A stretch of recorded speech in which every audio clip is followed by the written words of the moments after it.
पुण्यात पुढच्या आणखी एक महत्त्वाच्या बातमीकडे आमदार मंदा म्हात्रे यांना मोठा दिलासा मिळाला। वैद्यकीय महाविद्यालयाविरोधातील याचिका कोर्टाने फेटाळली। या संदर्भात त्यांच्याशी संवाद साधलाय लोकशाही मराठीच्या प्रतिनिधी आकांक्षा देशमुख यांनी। पाहूयात। बेलापूर येथील सुपर स्पेशालिटी हॉस्पिटलचा मार्ग आता मोकळा झालेला आहे। आमदार मंदाताई म्हात्रे यांचा ड्रीम प्रोजेक्ट असलेला ही याचिका आहे जी न्यायालयात फेटाळलेली आहे। स्वतःही आपल्या सोबत आज खूप गोष्टीचा खूप माझ्या जीवनातला पहिला क्षण आहे की हा माझा ड्रीम प्रोजेक्ट होता। मेडिकल कॉलेज आणि सुपर स्पेशालिटी हॉस्पिटल गोरगरिबांसाठी होतं, कारण कोरोना काळामध्ये आपण बघितले अनेक लोक, अनेक कार्यकर्ते, कुटुंबातली लोक मृत्युमुखी पडली। त्यावेळी लोकांकडे बिल भरायलाही पैसा नव्हता, लॉकडाऊन होतं।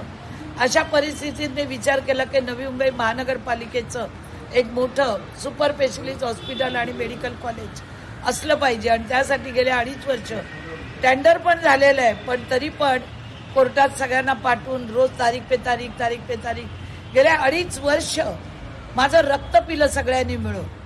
असंच बरं मला इतका मानसिक त्रास दिला या हॉस्पिटलसाठी। मला रोज म्हणजे केस लागली का मी रोज अधिकाऱ्यांना विचारायची, वकिलांना विचारायची। मला न्यायदेवतेवर माझा पूर्ण विश्वास होता आणि या गरीब जनतेचा प्रश्न होता। आज नव्या मुंबईतील जनतेचे अनेक फोन मला आले की ताई न्यायप्रविष्ट याचिका फेटाळली गेलेली आहे। त्यामुळे मला खूप मनापासून आनंद आहे। आणि तुम्हालाही, तुम्ही वेळोवेळी सगळे मीडियाने मला उचलून धरलं, हा प्रोजेक्ट उचलून धरला, सगळ्या अधिकाऱ्यांनी मदत केली आणि सगळ्या लोकांनी माझ्या पाठीमागे ठामपणे उभे राहिले। त्यामुळे आजचा दिवस आम्ही बघू शकत आहे। विरोधकांना एवढंच सांगेन की विरोधाला विरोध करू नका आणि कोणाला लहान मोठं समजू नका।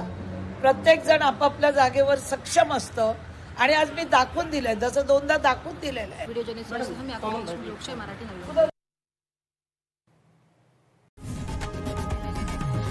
लोकशाही मराठी ऐका, पहा, जागरूक रहा।